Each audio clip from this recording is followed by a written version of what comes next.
Jerusalem, 586 BC. The Babylonian army has breached the walls.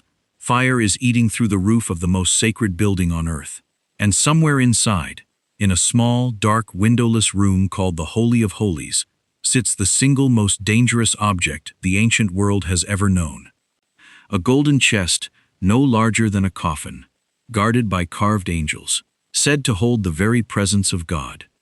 By the time the smoke clears, it is gone. Not stolen and recorded, not sold and documented. Gone. No triumphant Babylonian inscription boasts of capturing it. No later scribe writes down where it went. One of the most heavily guarded, heavily documented objects in ancient religious history simply stops appearing in the record. For 26 centuries, kings, rabbis, archaeologists, and treasure hunters have asked the same question. Where is the Ark of the Covenant? Tonight, we're not going to give you a movie plot. We're going to give you the evidence. Biblical, historical, archaeological, and we're going to be honest with you about where the facts end and the legend begins. If you're ready to go deeper into biblical history than most documentaries dare to go, subscribe to Wilderness Scroll before we begin. You won't want to miss what comes next. What the Ark actually was.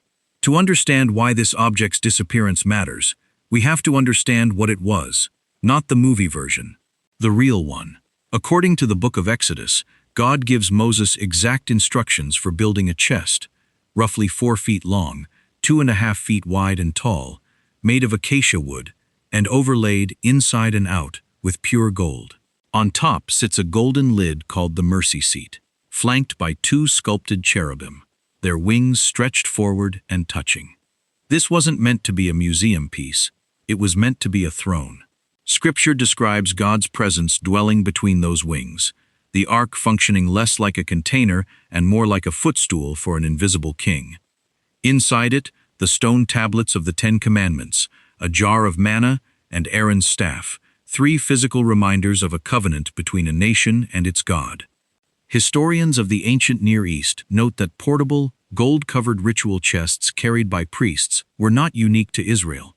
Several neighboring cultures had comparable sacred objects. What made Israel's ark distinct wasn't its shape. It was what, or who, Israel believed lived inside it. What do you think it would have felt like to stand in the same room as the ark? Tell us in the comments. A weapon and a wonder. The ark doesn't stay in one place. It moves. And everywhere it moves, extraordinary things are said to happen. The book of Joshua describes the Jordan River stopping its flow the moment priests carrying the ark step into it. Days later, it's carried around the walls of Jericho for 7 days, and on the 7th, those walls collapse. Generations later, in 1 Samuel, the Israelites bring the ark into battle against the Philistines, and lose it. The Philistines place it in the temple of their god Dagon. The next morning, Dagon's statue is found face down before the ark. The morning after that, it's found broken. Plagues follow. Within 7 months, the Philistines send the ark back, on a cart, alone, with no one driving it. It was common in the ancient Near East for armies to carry sacred objects into battle, believing their god's power traveled with them. What sets this account apart is that the narrative isn't a myth of Israel's victory. It's a story of Israel's loss, followed by their captors being the ones who suffer. Even in defeat, the text insists this object cannot be tamed or possessed by anyone. This is a chest that heals no one, comforts no one, and answers to nobody. It is either the most sacred object on earth, or the most catastrophically dangerous one to be careless with. And soon, an entire kingdom will build its identity around housing it. The Golden Age and the vanishing. The throne room of a kingdom. Centuries pass.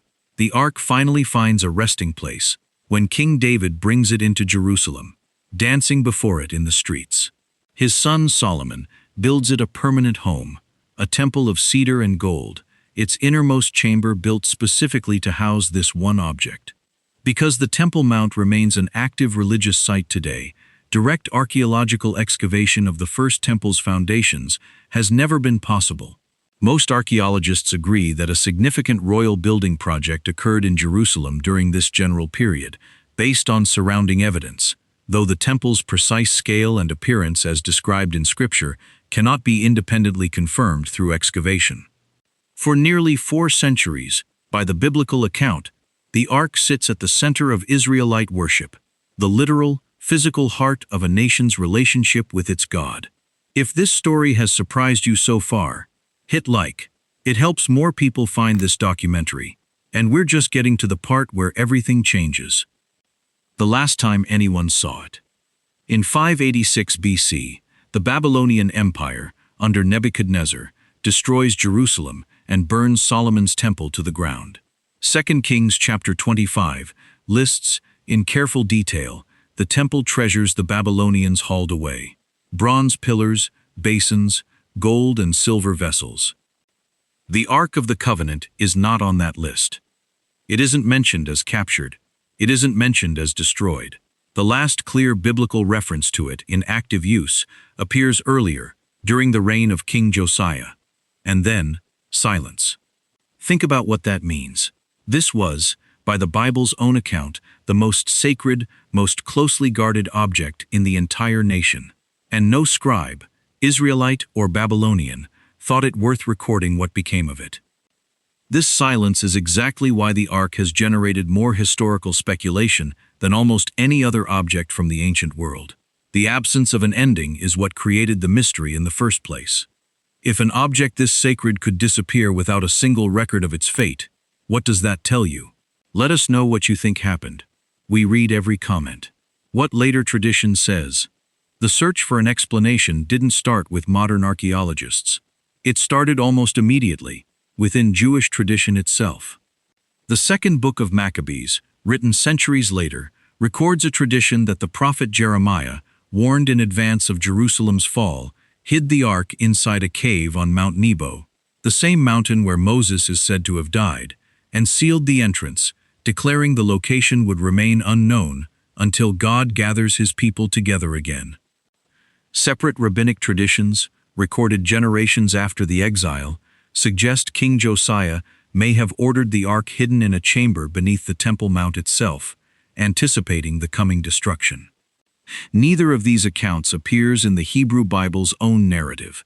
They are later traditions, reverent, ancient, but not eyewitness history. And that distinction matters, because it's about to get more complicated, not less. The theories. Beneath the Temple Mount. If Josiah really did hide the ark before the Babylonians arrived, the most obvious place to look would be directly beneath one of the most contested and politically sensitive religious sites on the planet. The Temple Mount in Jerusalem is administered today under a delicate religious and political arrangement, and full archaeological excavation of the site has never been permitted.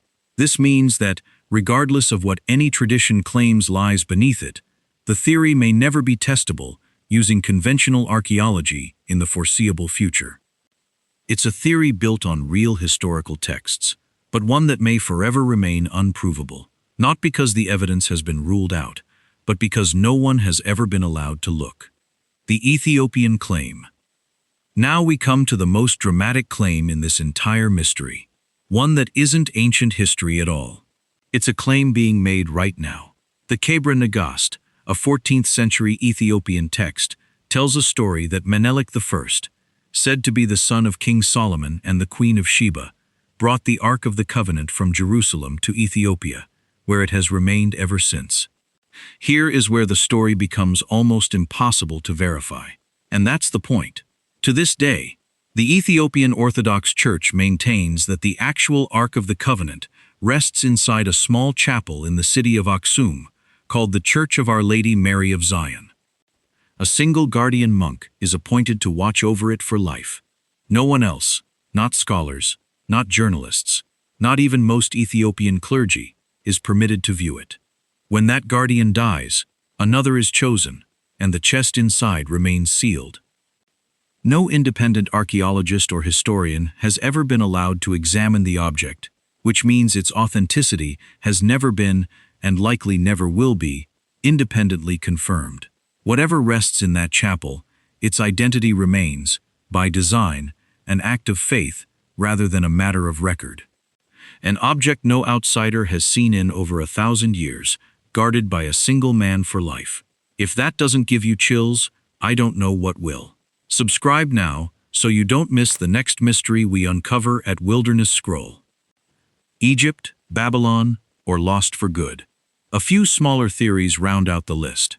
Some point to 1 Kings chapter 14, where the Egyptian pharaoh Shishak raids Jerusalem decades before the Babylonian conquest, and speculate the ark may have been taken then. The biblical text, however, does not name the ark among what Shishak took. This connection is speculative, not textual. Others suggest it may simply have been melted down or destroyed in the chaos of the Babylonian conquest, its gold stripped and its wooden frame burned, with no one surviving who thought to record it. The honest, evidence-based answer is this: there is currently no verified physical evidence confirming the ark's location or ultimate fate anywhere in the world. Every theory you've heard tonight, the Temple Mount, Ethiopia, Egypt, destruction, is a reasonable historical hypothesis. None of them is a proven fact. Why it still matters, the meaning behind the mystery. Maybe that unresolved ending is uncomfortable for you. It certainly has been for centuries of scholars, kings, and treasure hunters who wanted a tidier answer. Tone, gentle, reflective. But consider this. The New Testament book of Hebrews describes the entire earthly sanctuary, the ark included, as a shadow and a copy of something greater still to come. In that reading, the ark's disappearance from history isn't a loss without meaning. It's a story that was never meant to end with a gold box in a museum case. Tone, warm, sincere. Whether or not that theological reading resonates with you personally, one thing is historically undeniable. For the people who carried this object across a wilderness, into battle, and into a golden temple, it represented something they believed was worth their entire national identity. And 26 centuries later, we're still talking about it, still searching, still asking the same question they were left asking the moment the smoke cleared over Jerusalem. So, where is the Ark of the Covenant? Beneath a guarded hillside in Jerusalem? Behind a curtain in a small Ethiopian chapel? Lost to fire 2,600 years ago and never recovered? We want to know what you believe. Drop your theory in the comments below, and tell us which part of this story surprised you most. Some mysteries in history get solved.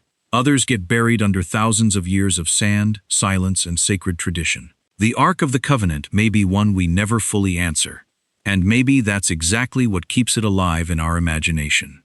If Wilderness Scroll helped you see this story with new eyes tonight, subscribe and like this video. It's the best way to support this channel and help us keep walking through history together, one scroll at a time.